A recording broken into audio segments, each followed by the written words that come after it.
परेशानी है। परेशानी बांटने से घटती है। चलिए अर्ज किए देता हूँ। असल में कल रात मैंने एक ख्वाब देखा था। अच्छा, हमें भी सुनाइए।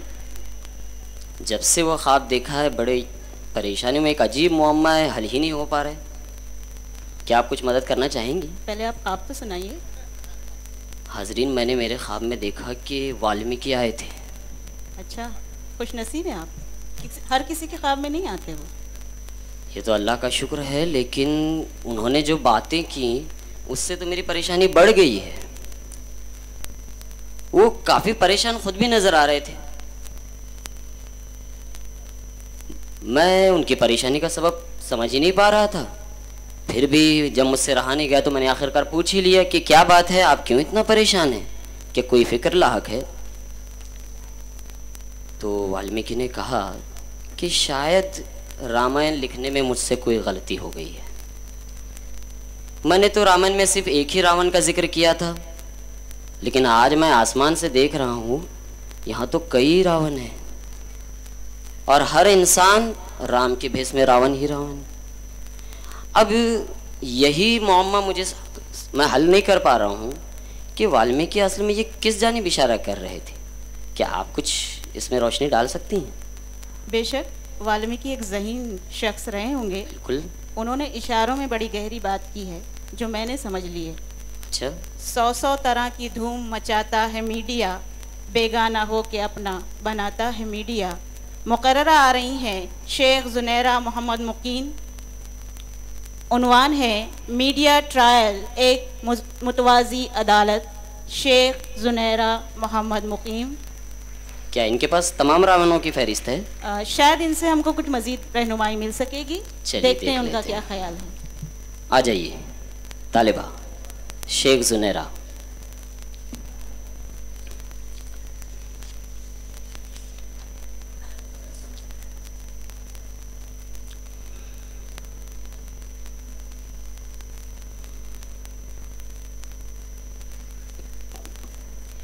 अस्सलाम वालेकुम, नहमदुहु व नुसल्ली अला रसूलिहिल करीम, अम्मा बाद। वो आदमी जो मेरी तरक्की के हक में था, वो आदमी जो मेरी तरक्की के हक में था, बर्बादियों में भी मेरी निकला उसी का हाथ। सदर ज़ीशान, अहले मीज़ान और सामईन कराम, जहाँ परस्ती कल चंगेज़ और हलाकों में समाई थी तो बगदाद की नालियाँ मुसलमानों के खून से इस कदर लबरेज होकर बही थी जिस तरह बारिश का पानी नालियों में बहता है। मगर बगदाद को सितम रसीदा हादसा की ना दुनिया को खबर थी और ना बगदाद के पड़ोसी शहरों को उसका पता था। मगर आज अफगानिस्तान पर अमरीकी जारियत के लिए चश्मे-दीद गवाह दुनिया का हर मुल्क और अरबों इंसानी आंखें हैं। इराक के गवाह मौजूद, फलस्तीन के मजालिम, अलमनाक दास्तानों के चश्मे-दीद गवाह मौजूद है पूरे आलम में। अवाम आलम एक जज की हैसियत रखते हैं और मीडिया ट्रायल एक मुतवाज़ी अदालत की हैसियत रखती है, और यही मेरा मौज़ूए सुखन है। मुअज़्ज़ज़ सामीन, अगर अखबारात, टेलीविज़न, इंटरनेट और मुख्तलिफ वेबसाइट्स और ज़राए अबलाग ना होते तो आपको कैसे खबर होती कि गुजरात में आपके भाइयों के साथ क्या हुआ, कितने मुसलमान शहीद हुए, कितनी मसाजिदें ज़मीन बोस हुई, किसे चटाई में लपेट कर जला दिया गया, कितने बच्चे नेज़ों की नोक पर उठाए गए, कितनी इज्जतों को ताराज करते हुए वीडियो शूटिंग की गई, हुकूमतें नहीं बताई, अदालत में इंसाफ की सफ़ेद मूर्ति की आंखों पर पट्टी बंदी है, तो फिर किस तरह इल्म हुआ आपको? यकीनन आप कहेंगे कि ये मीडिया ट्रायल से अब तक की खबरें मिली है, तो क्या इसे मुतवाज़ी अदालत कहने में मैं हक बजारिब नहीं हूँ? जनाब आली, या संबलियों, पार्लियामेंट और ऊंचे महलों के लोग आपको बहुत पॉश और जलील नजर आते हैं ना, मगर जब ये मीडिया की अदालत के रूबरू होते हैं तब इनके कपड़ों की सफेदी इस कदर सया हो जाती है कि जुल्मतें भी इनसे शर्मा जाए। आइए हमारी अदालत के फैसलों की किताब खोलकर आपको दिखाऊं। क्या दिखाऊं आपको? बोफोर्स की दलाली दिखाऊं या लालू प्रसाद के चारा घोटाले की फाइल खोलूं? सारे मुल्क को दुख देने वाले सिखराम की दौर की फाइल देखेंगे आप, या शरद पवार के जमीन का स्कैंडल, अशोक चौहान के शोकलात की तरह बुलंदादा सोसाइटी के इमारत सामने करूं, या यूरिया में लथपथ पर भाकर राव का रुख रोशन बताऊं? कोटा अदालत में मुजरिम गिरफ्तार करके लाए जाते हैं और मीडिया ट्रायल अदालत खुद मुजरिम के पास ऐन मौका वारदात पर पहुंच जाती है और गुनाहगार को अवामी अदालत में पेश कर देती है। ये हकीकत है सामीन कि मीडिया ट्रायल एक मुतवाज़ी अदालत है और फौरी तौर पर मुकदमात के फैसले कर देती है। जबकि कोर्ट अदालत में 20 साल में भी मुकदमात फैसल नहीं होते, मगर मीडिया ट्रायल मुकदमात के फौरी फैसलों ने जितनी जानें तल्फ की है उतनी इंसानी जानों को पूरी मुल्क की अदालत ने मिलकर सुपर्द खाक नहीं किया होगा। यकीन ना हो तो माजी के औराक उलट कर देख ले। मुझे बताए सामीन, गोधरा के सान्हे पर खून की होली गुजरात में खेली गई। इसे मीडिया ट्रायल का जुर्म न कहे तो किसे कहे? जब पूरा हिंदुस्तान जल रहा था फसादात के शोलों में बाबरी मस्जिद की शहादत पर, तो क्या इसे सिर्फ वक्त के वजीर आजम का गुनाह गर्दाने या मीडिया वालों की गर्दन में भी फांसी की रस्सी पहनाई जाए? हाँ, मन से और शिवसेना के लोगों ने रेलवे इंटरव्यू के लिए आए हुए नौजवान को मौत के घाट उतार दिए, मगर बिहार और महाराष्ट्र के दरमियान नफरत की दीवारें किसने उठाई?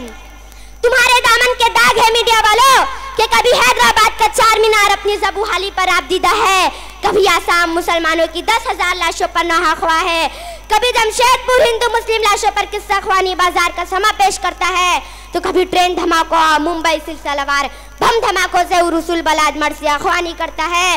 तुमने गुनाहगार बताया था ना मालेगांव के मुस्लिम नौजवानों को, बेचारे तुम्हारे कहने और एटीएस की मुतस्सिबाना तहकीक की वजह से 5 साल तक जेल की सलाखों के पीछे सहुबतें झेलते रहे, नाकर्दा गुनाहों की सजा बर्दाश्त करते रहे, इनकी बीबियां बेवाओं की जिंदगी गुजारती रही, इनके बच्चे यतीमों की हयात का दुख उठाते रहे। रोहित जो फौज का कमांडर था, एक साध्वी जो शांति और अमन का दर्श देती थी, अगर हेमंत करकरे को साजिश के तहत गोली ना मारी गई होती, अगर इसकी फौलाद की जिना न बदली गई होती, तो नामालूम किन किन नेताओं और बड़े ओहदेदारों के नाम सामने आते। हुस्ने जन हुस्ने नजर आंख का पर्दा निकला, हम जिसे फूल समझते थे वो कांटा निकला। जरा अबलाग के जादूगरों, मीडिया ट्रायल को मुतवाज़ी अदालत कहने वालों, उठाओ हाथों में गवाही लेने वाला सहीफा मुकद्दस और उतार लो दिल में कि तुम भारतवासियों के रखवाले हो। सजाओ से आदाब अमन और इंसाफ के फ्रेम में, छोड़ दो जिंदगी के चौराहे पर तासुब फिरका परस्ती की महाजनी, वरना तुम्हारी बेटी भी दहली के चौराहे की तरह उठती रहेगी। सीखो तारीख के अब्बा अपने जहांगीर का इंसाफ, वरना असर हाजिर के पूरा शोभपुर फतन दौर में सुखनवर का कलम ही नहीं, हर फर्द इंसानियत पुकारेगा। गुनाहगार खिजा को किस लिए समझूं, मेरे चमन को बहारों ने मेरे हमदर्द हम नवा यारो, मुझे इन्हीं के सहारों ने रौंद डाला है। शुक्रिया, अल्लाह हाफ़िज़।